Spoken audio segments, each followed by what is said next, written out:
सम्राट अशोक मौर्य वंश के तीसरे शासक थे। वे चंद्रगुप्त मौर्य के पौत्र और बिंदुसार के पुत्र थे। युवा अवस्था में ही उन्होंने अपनी वीरता, बुद्धिमत्ता और युद्ध कला से सभी को प्रभावित किया। उन्हें चंड अशोक कहा जाता था क्योंकि वे कठोर और अजेय योद्धा थे। कलिंग का युद्ध ईसा पूर्व 261 में अशोक ने कलिंग, वर्तमान उड़ीसा पर आक्रमण किया। यह युद्ध बहुत भयंकर था। लाखों लोग मारे गए, गांव उजड़ गए और धरती रक्त से लाल हो गई।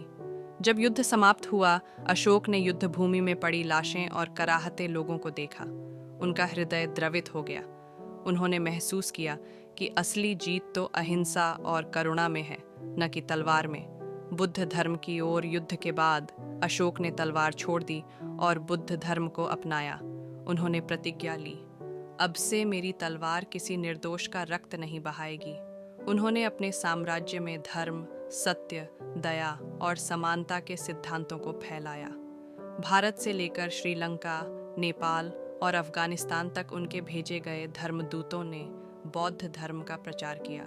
धम्म नीति अशोक ने धम्म नीति लागू की, जिसका अर्थ था सभी प्राणियों के प्रति करुणा, सत्य का पालन और धर्म के मार्ग पर चलना। उनके द्वारा बनवाए गए अशोक स्तंभ आज भी भारत की विरासत हैं। भारत का राष्ट्रीय प्रतीक सिंह स्तंभ इन्हीं में से लिया गया है।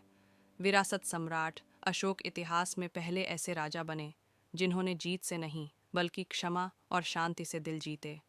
अशोक ने यह सिखाया, तलवार से राज्य जीते जा सकते हैं पर दिल जीतने के लिए दया चाहिए।